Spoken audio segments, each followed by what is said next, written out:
The EPCHS, heard everywhere podcasts can be found, and always at the EPPodcast.com.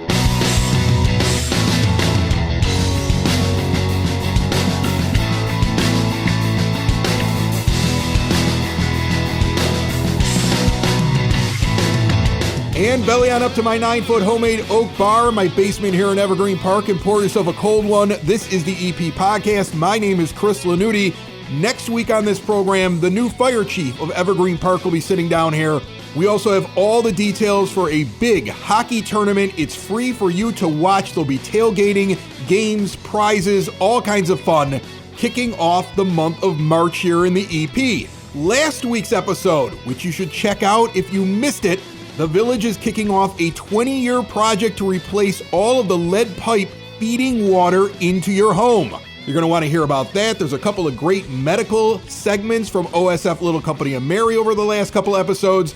Make sure you are subscribed and make sure you're following us on all the social media channels. Now let's talk about this week on the EP Podcast. Both school districts are on this program. It's all about coaching teachers, coaching students, coaching wrestlers, coaching dancers, and it's all brought to you by the First National Bank of Evergreen Park. Your child's bright financial future starts with learning good money habits early on in life. Get them a junior savers account. Little Nicky Lanuti's got one here in this house. I get a statement each and every month. I can show him how his money is growing. He gets interest on every dollar he deposits. Show your kids how fun and rewarding saving can be and set them up for success. Plus, link it to your account already over at the bank. It's easy to transfer some money in every once in a while for the kids. No minimum deposit to open. Get over there today in that iconic building at 95th and Pulaski. Say hi to them and learn all about that account and so many more options available to you and your family and your business. The First National Bank of Evergreen Park, member FDIC.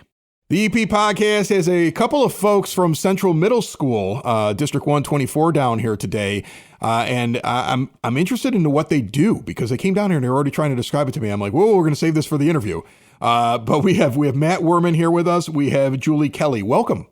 Thanks for having us. Yeah, thanks for coming by. All right. So break this down for me. You're not exactly teachers, but you work with the teachers.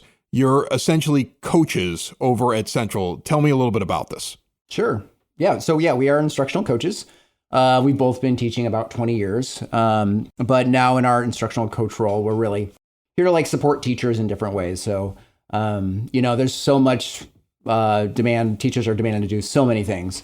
And so we're really here to, support them and help them to meet their goals. All right. So what kind of goals are we talking about here, Julie? I mean, it sounds to me like they're putting together their lesson plans, I would assume. They're teaching the kids on an everyday basis. They're, I know if they have to deal with a problem in the classroom, there's deans that are over there now. So there's a lot of support that's around them. So where do you guys step in? So we step in on the instructional side. So everything that we do is based on student achievement, student growth. We spend time with teachers planning. We also spend time looking at data, seeing where students are, where gaps are, where we can focus our instruction, and how to engage students in that process. So really, we are there for the instructional support. So it's more big picture because I would think back to my kids who are now older. I mean, one's in college at U of I, and I have another one that's a junior in high school, and they were not over at Central. Okay, but every school and every school system will have similar problems, right? Like my junior just went and took the ACT this past weekend, and he came back and said the same thing that his older sister had said. There's some stuff on there that I've never seen before, right? And I remember when his sister, even though she was a COVID kid, she basically lost the last couple months of her grammar school or 8th grade year and went into high school with everybody doing it from home. She was also behind in certain sciences. Her school just did not cover things that the high school thought they should already know. So there were these gaps, as you're describing. With you guys working so closely with the high school and you being the jump that gets them ready to go to Evergreen Park Community High School or wherever they go. Is that one of the main things, trying to make sure you're looking at test scores, you're looking at what the high school is looking for and trying to make sure the teachers are on that track? Yeah, we're looking at that, but we're also looking at even breaking it down even more with student work in the classroom. So we're looking at kind of at that macro level that you just talked about of the big picture, and then also narrowing it down to what each individual classroom, each individual student's needs are as well. Yeah. So a teacher may come to us and just say, I feel like my student engagement isn't as good as I want it to be.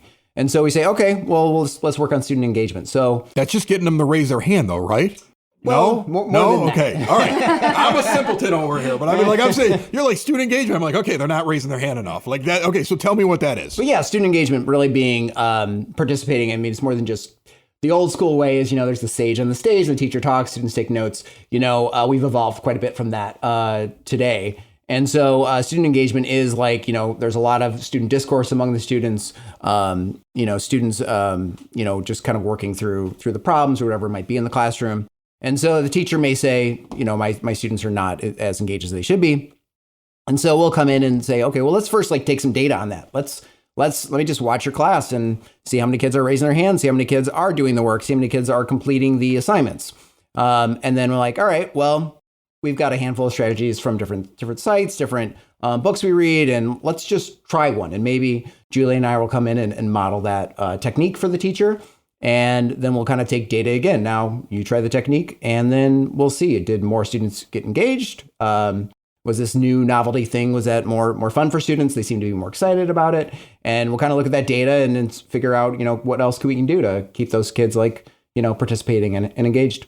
Julie, what Matt's describing here sounds more like a teacher comes to you and says, I need help with this, than you are just lurking and showing up in the back of the classroom, right? 100%. Because when you guys started describing your thing, I'm like, these are the guys that when a teacher's doing a class and all of a sudden they're in the back of the classroom, like, it's going to be one of those days. They're asking you to come in because they're noticing something's a little off. And what's interesting about this is very forward thinking to me. That's my impression of this, hearing this for the first time. I think back to my time as a student a long time ago, and the teacher used the same lesson plan that they had used for 20 years. And you had to conform to that lesson plan. And if you weren't keeping up, it was clearly the student's problem. And they didn't really look at it as that everybody learns a little bit differently. Everybody comes from a little bit of a different place. And while that may sound soft to some people, that is the reality. And you want the kids to learn and excel as fast and as well as they possibly can. So it sounds to me like nowadays you'll get a teacher that'll sit there and say, look, I'm trying what used to work.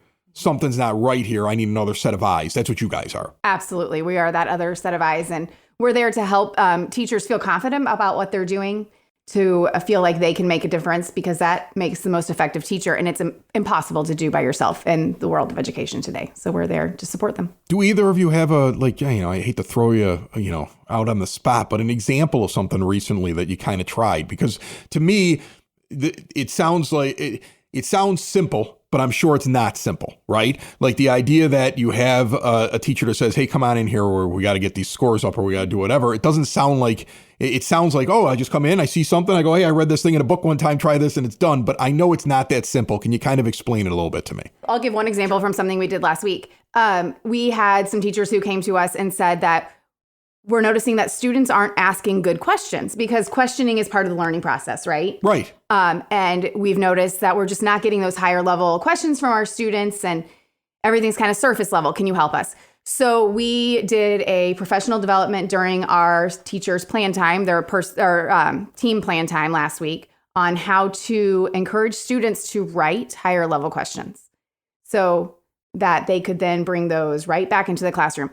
Learning today that has to be interesting. It is try interesting. to get kids to write these days. Right. I found out this week. I was today years old when I found out that this generation thinks that when I put a period after the word okay, You're that mad. I'm angry with them. Oh my God, that's true. She just said it. That I'm mad. That I'm mad. My son told me that. He goes, when you write okay with a period after it, it sounds like you're yelling at me. I go, what kind of weird hocus pocus are you talking about? He goes, no, because you took the time to hit the extra key. So you must be ticked off at me. And I said, no, I was taught this is how you write sentences. He goes, yeah, you use punctuation in between every word and it really sounds angry. I'm like, because it's supposed to be there. There's no commas in what you write. So, I mean, it must be difficult to teach these kids how to write good questions when they're shorthanding everything and they're communicating through social media more than they're communicating face to face. Right. And that's one part of it is writing the question, and the other part is then discussing it. Yeah. In a manner where they're listening to others' ideas and responding to others' ideas. That's a big push in education right now, because we know that we have to listen to other people. We have to discuss. We learn a lot more when we're talking about things. So when they write their own questions, first of all, they're more invested in discussing them. And then it just kind of everything leads to more engagement, more learning. Yeah. And then they got to figure out that they got to listen to what the other person says and they got to take it in, because that's the other thing that I'm sure you run into with kids. And I notice it with adults now that are way too into social media and stuff like that. The algorithm will find you the thing that agrees with you. It'll suck you into your set of ideas and your way of thinking. And it will present things to you through all these different things from the reels, from all the different, posts and everything else like that makes you feel as though, well, clearly I'm right. Look at all this stuff that it agrees with me, because the algorithms are so smart now and they want to keep you engaged on social media. So then you have these kids that are addicted to social media, or just like all the rest of us using it. They walk in, somebody presents a different idea and they go, yeah, that's not what I think, so it can't be true. Is that something you guys run into? Yeah, I think so. But I a lot of the student discourse, they may be, we try to give them kind of talk stems, because even students, you'd be surprised that, maybe you wouldn't, since you, have had younger kids, but, get them to just engage, say more than a couple of words sometimes is very, very challenging, right? So getting them some, talk stems to kind of let's say, I agree with you because ... and you kind of fill in the blank. And so, or I disagree with you because, or I'm supporting my answer with, these facts. So all of that, it's just getting them to think through their ideas more and be able to explain their ideas more. And as you can imagine, if you can explain it more, you understand it more, and you're going to remember it more. And the two of you were teachers before you started doing this, correct? Correct, right. Yes. So that must make it a little bit easier to communicate with the teachers, right? Because you want to be working side by side, step with them, right? And sometimes you might come up with an idea and they might look at you like, are you sure about that? So it probably helps to be teachers that are also supporting other teachers. Correct. And I still consider myself, we are teachers. So now we're just in a different role. But everything we do is 100% non-evaluative. We are not there to evaluate or judge anybody, but just to help teachers to reach their goals. So absolutely, we're walking side by side along with them. And I think that it does help that we have a lot of experience in the classroom ourselves. Is this something that other schools are doing? This seems to me like something I've never heard of before, right? It's the idea of having an instructor within the school that's doing support for the teachers and trying to look big picture doesn't seem like something that most schools are doing. I do think it's most schools are having some form of it now. Yeah.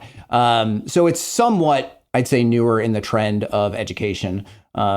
But yeah, a lot of times some schools, we're really focusing on, instructional coaching, so instructional practices, but other ones will have kind of tech coaches and help teachers implement new technology in the classroom, or even focusing on maybe special ed with special ed teachers, or whatever the focus might be. There's different kind of instructional coaches for those purposes. You talk about the tech, it must be something you really have to keep up with. And my kid just came back, like I said earlier, this past weekend, went to an ACT, not at his high school. And the first thing he tells me, he goes, Dad, you should see these things that they got in the classrooms. We don't have that. These kids are always paying attention to what the next big thing is, and they probably pick up the tech quicker than some of the teachers. For sure they do. Yes.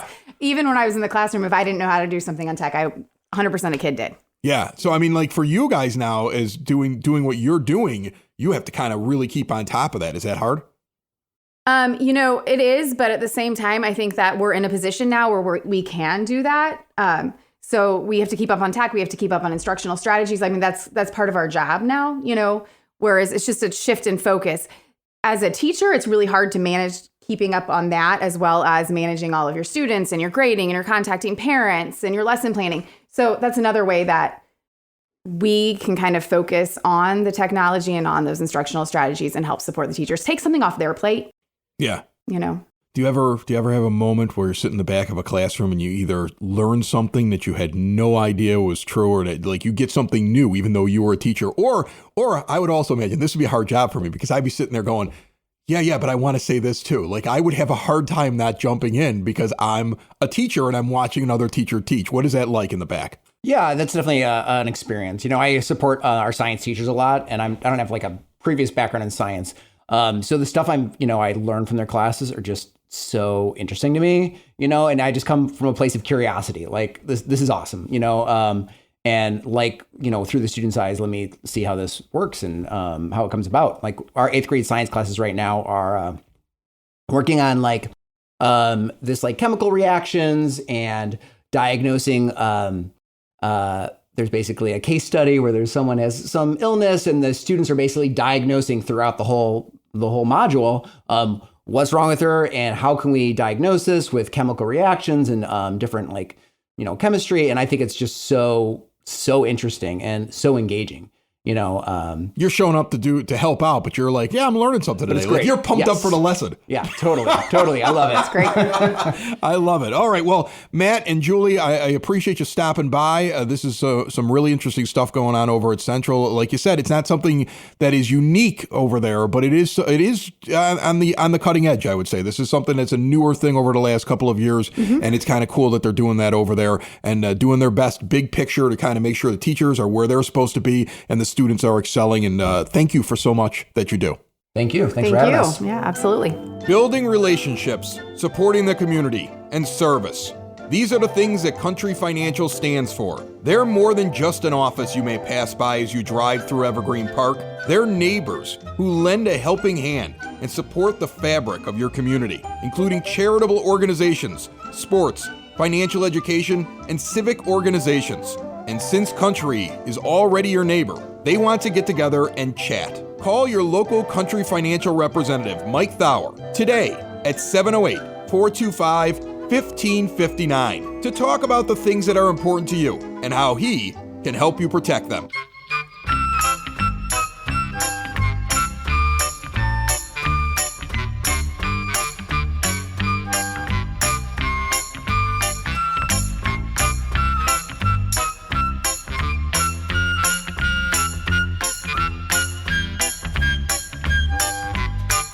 It is now time for your EP podcast, Word on the Street, brought to you by Spoken Vine Wine Bar and Bottle Shop, northeast corner of 95th and Kedzie. Incredible small plates, a wide array of wines. You find something you like, you get in the bottle shop, you take it home, bring your friends, bring a date. It's the perfect place for Valentine's Day weekend. Listen, this is one of my go-to spots. Guys, you want to impress her?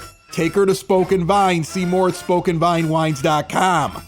Coming up very quickly on Saturday, February 22nd. We're almost there, kicking off at 6 p.m., going till 9:30. It is the Evergreen Park Public Library Foundation Sip and Sample Fundraiser. And for $40, you got food samples from all over the South Side, beer and wine samples, some local breweries involved, live music, split the pot, prize baskets, and much more. And there are only 50 tickets left to get. Folks, they are over 3/4 sold. I'm going to be there. My friend Frank Murray wants you to be there as well. Get over to evergreenparklibrary.org. Get your tickets while you can. And Evergreen Park Community High School proudly presents Rodgers and Hammerstein's Cinderella performances on February 28th and March 1st, 7 p.m. and March 2nd at 2 p.m. A special character lunch package is also available on Sunday. Come dressed in your princess best and take pictures with Cinderella, the prince, fairy godmother, and more. Tickets available online at EPCHSbands.org and Evergreen Park High School's Spotlight on 99th Summer Theater Camp. Registration is also open. Grades 4 through 12 invited to be part of the cast of Beetlejuice Jr. Get to that same web address to sign up now, EPCHSbands.org.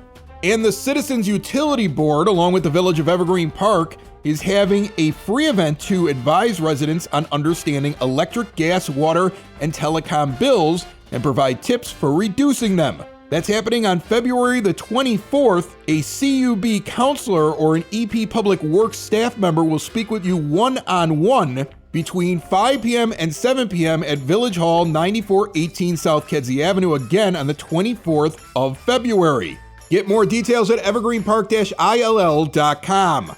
Sitting down here at the 9-foot homemade oak bar, a couple of coaches over at EPCHS that have had some excellent seasons here in the winter. Winter sports kind of wrapping up. Some of them are done, some of them are not done yet, but it's playoffs for them, I guess is what you would call it. We have from the Evergreen Park High School wrestling team, the head coach of their wrestling program, Ron Zimmerman, and then Marion Castillo's here from the dance team as well. How are you both? We are doing great, thank you. Yes, very well. Thank you. Thanks for having us. Oh, of course. You know what? I'm going to start with Marion because your season just concluded with a trip downstate. Congratulations. I believe there were 30 teams downstate. Where did you guys finish up? We finished 11th out of 30. It was a great season this year. We had an amazing time in our invitationals. We took many first place. Coming down to conference, we took third in conference. And then we went on to sectionals, and they took first place at sectionals, giving us that opportunity to go downstate to compete. That's awesome. Yes. Congratulations to Thank you guys. you. And then, Ron, you guys just had regionals. That is correct. Yep, regionals. As a team, we finished second place as a team in that region. Okay. And we had 11 sectional qualifiers out of the 13 kids we brought. We had 11 make it through. That's solid. Very solid. I mean, it's yeah. pretty good right there. I mean, I know you come in second place, so I think what you were Yeah. telling me is the team itself doesn't advance in the team Correct. part of this. Yeah, but you got to win the regional as the team to Right. advance the team section. But you get 11 individuals that go down there. That's pretty good heading the sectionals on that one. And Pretty pumped. Kind of give me an idea of this now. Okay, so there's a team competition overall, every school competing, but now you're kind of going to sit there and coach each one of your wrestlers individually, where there might actually be a moment in a tournament where they could actually face each other. No. Everyone is separated by weight class. So, okay. Yeah. So, we have 11 weight classes out of the 14 weight classes covered. So, they're set up in a bracket, with 16, 15 other kids from other regionals that feed into the sectional, and they'll compete and move through the bracket, and the top 4 from the sectional will advance to the state tournament. And fingers crossed that we have a good number make it down this year. Is that stressful for a coach to have all these guys in individual things, and you have to go from match after match after match, different brackets, different weight classes, trying to kind of schedule it, and you kind of have to coach them up, and then whatever happens, you probably have to move immediately to the next guy. Yes. Yeah, we're all over the gym floor. Myself and my assistant, Dave Pierce, man, we are busy guys at the tournaments. A lot of stressed voices, a lot of headaches when we get home. But yeah, it's all worth it. It's fun. It's watching the kids wrestle. It's why we do it. Getting those kids down to the state tournament is the goal now. Yeah, I've heard a lot about both of your programs. Marion, it was, I want to say, one of the parents or a couple of the parents that have kids in your program reached out to me originally and were like, you got to hear about the dance team because they're really good. And I don't think people really get how accomplished this team is. And you were explaining to me beforehand that a lot of kids don't try out because they think, I can't do that. But in reality, nobody on your team knew how to do that until they got in there and you coached them up. Correct. I feel that as they see the team perform at the end of the season during their competitive season, they have learned so much throughout the summer and the fall that they have reached that point. Coming in, none of them could do a somersault roll. They were just different things as we're going. And I feel that my 2 assistants, Crystal Castillo and Jasmine Davis, help us develop them into what they are today. So we always tell, don't think that you can. If you have that will and you want to learn, this is a team to be on. And is this one of those programs like this? The way that I heard it, this feels like one of those programs that is getting a little bit bigger. And if they could just get the word out about it, you feel like it can grow. And you've already gotten Correct. downstate. So to say that you can grow into something bigger than coming in 11 out of 30 in the state, that's a tall order, but an exciting thing to hear about, correct? Correct. And our team is a unskilled team. They come in, no dance experience at all. When we go down to sectionals into state, we are competing against teams that have years of experience, who have been dancing since they've been in grade school. And for us just to achieve that accomplishment, to get to state, and then to make it to that second day with only those 12 teams advancing is amazing. And we were the only hip hop team that advanced in the top 12. Is there like an alternative rock team too? I gotta say something. I gotta say the dance team, because when we leave practice, I mean, they're sometimes setting up or just getting going. They're Wrestlers kind of puff out their chest at that point. no, not Evening, ladies. You guys gonna be dancing? no. They are there. They are there putting in the work, and Right. and I got a lot of those kids in class and stuff like that, and I got practice today. I go, oh, what time are you guys gonna get out of practice today? Kind of. You got dinner ready to rock and roll. Those girls work. really, really hard. That's awesome. And your group, I would imagine, they are coming in with some skills. I remember when I was younger, there were kids that were trying out for wrestling in high school that might not have done it in grammar school, where now I know so many families just in my neighborhood here in which the kids start when they're in the 4th grade and they've been wrestling for a while. What's it like for you? I wish that was the case at Evergreen Park. Really? Okay. I mean, don't get me wrong. There's a couple here and there that we get in with some experience. We have a nice freshman this year, Lucas Landry, who's coming in with some experience. One of our main guys, Chance Woods, he came in with some good experience. We have a lot of kids who zero. Freshman year is my feeder program. Okay. For some most of the kids, for I would say 90% of our kids. And then again, the lower level coaches get them dialed in, and summer camps and our off season wrestling stuff that we do gets them prepared for JV, and then the varsity level. Our main goal is developing these kids when they're freshmen to be able to compete on the mat as juniors and seniors on varsity. It's nice. We do have the Evergreen Park Panthers in our room now 3 days a week, but this is only their 3rd year in our room. So we are starting to see a little extra kickback from that. Okay. But that's a younger group? It's a youth program that we have. Yep. But they're Evergreen Park kids, they're Chicago kids, Oak Lawn kids. I mean, they're not just EP kids there. So we're starting to see some more of that, but I wish we saw a bunch, earlier on, but we're busy developing young wrestlers into kids that want to be on the mats. So that's awesome. I mentioned how I heard about Marion's program. Yours, I heard about from other coaches. Like Coach Ram has brought you up to me when he comes in the show. Jim Sexton's brought you up to me. I mean, you're getting a little bit of buzz among some of the other coaches in the high school. Is that because the program is growing? Is that the accomplishments that we're seeing here now in the postseason? We got You're just a guy who buys dinner all the time for these guys? Or why they love you? No, I mean, recruiting. I mean, there's not a kid that I don't talk to in that building to come out for wrestling. Last year we started with almost 80 kids. This year we were around 60, 65-ish. We're starting to get a women's program going. We started with 10 girls on the team this year. We finished with about 7 or 8. So, just getting the word out, getting kids up in the room. Because again, a lot of them don't even really know what it's all about. They don't understand, wrestling. I'm like, hey, if you have some athleticism, let us teach you the ropes, man. Let us get you going. And then all of a sudden they use that athleticism with a little bit of teaching, coaching, and they start winning. Yeah. And they're hooked. Then they're hooked. Then we have them. And now let's get the skill base down, and most of it's the toughness down of the sport. It's tough.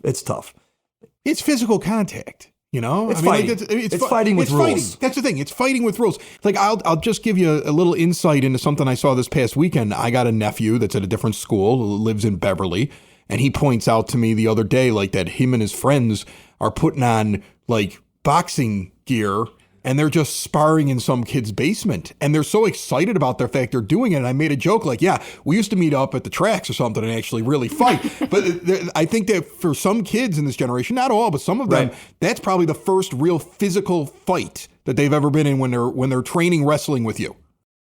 Yes. Yeah. It's a little different. I mean, you could tell. Look, it's good that we've raised everybody to be kinder and gentler to each other, and I'm not saying anything against it. Right. But you probably see it like this the first time. Yeah, the kid's probably looking at you like, am I allowed to throw this guy in the ground? You're like, yes. I mean, there's some kids we got to ask. Like, hey, man, have you ever been into like a real fight before? Like a real scrap in the backyard with your buddy that you guys got mad at each other and you just started throwing blows? And some kids say, well, no, I've never been in a fight. I'm like, well, this is... You got to be physical, man, and some kids get it right away. Some kids are like, try it for a year, coach, thanks, but no thanks, not for me. They move on to something else, and we want the kids who are tough, man, and that's... Wrestling's a tough sport. It's a tough sport. You got to be tough. Marion, yours, is it... What's the quality you want the most out of somebody who's coming off your team? Rhythm? Because I don't have very much of that. All we want is that memory? dedication. Dedication? Dedication and determination. We don't ask them to have experience to be on the team. When we have tryouts, We clearly put on there no experience necessary. We have 2 levels. We have a JV and a varsity. And, so you have that opportunity. My lower level coaches coach them so well. By the time they hit their second year, the majority of them do move up to varsity, which have that great opportunity and experience. But everything we do with the teams, we do together. All our competitions are together. All our outings are together. We never separate them. And that's one of the good things that I feel that keep them together as a bond. This year we're losing 5 seniors, and 4 of them are very, very dear to our hearts because they've been in our program for all 4 years. We have 3 that were on varsity from their freshman year till now, and then we have 1 that was on JV for 2 years and moved up her senior year. So you have that opportunity to move up. Like I said, it's always very intimidating when you see them performing at mid-season of their competitive, because you're like, oh my God, I can't do that. But you can. You got to put that effort. They put that effort in throughout their summer and their fall. And by the time you know it, look at you. My captains are always like, I cannot believe I did this. Yeah, I would say the thing that I would have the hardest time with on a dance team is remembering the actual choreography, because I'd be halfway through and turn the wrong way, wouldn't you? Like everybody be going this way and I'd be going over here. I'm telling you, man, they practice. They practice. I don't want to go into steal your, but like they're in there. They're in there. Oh man, and it's one of the hardest working programs in the whole school. Football season, I feel, is that point when they are out on the football field performing, is when you're learning to perform in front of people. You're learning. So if you're making mistakes, it's good. Like, make it, get over it. Let's move on. Let's make it bigger and better next time. That's our football season, is our prep season. That's awesome. Getting them to get used to that performance level. So once we get into competitive during the winter, they're like, oh, I got this now. I can do this, because everyone is so much closer to you than when you're out on a football field. So, Ron, before I let you guys go, yes. A question that's eating at me here. Okay. How many kids that show up for wrestling think that it's WWE? And do you want them to not watch that at all, or is it fun for them to watch? Do not watch that at all. I mean, do you get a kid that walks in every once in a while, wants to cut a promo before he goes and wrestles, or what? I'm sure there's 1 or 2 kids that walk up and are like, "There's no ropes, there's no ring. What are these? They want intro music when they come out. Yeah, which that would be cool. I mean, that would be cool. But yeah, no, stay away from that stuff. You go watch it on, what is it, Monday Night Raw or whatever it's called. I think it's on every night. Is it on every night now? If first it's WWE, then you got AEW. There's so many wrestling programs now. It's everywhere. That's not wrestling. Yeah. It's not wrestling. Hollywood, whatever you want to call it. I don't know. A well-placed rock bottom in one of your wrestling matches would be pretty interesting to see. Yeah. Ron Zimmerman is the head coach of the Evergreen Park High School wrestling team. Good luck. Thank you. To all of your members in regionals, and congratulations, Marion, to you and your group for getting down to state and placing 11th out of 30th in that program, growing as well as the wrestling program. Thank you both so much for stopping by. Appreciate it. Thank you. It's the EP Podcast, all things Evergreen Park. It's the EP Podcast, Evergreen Park.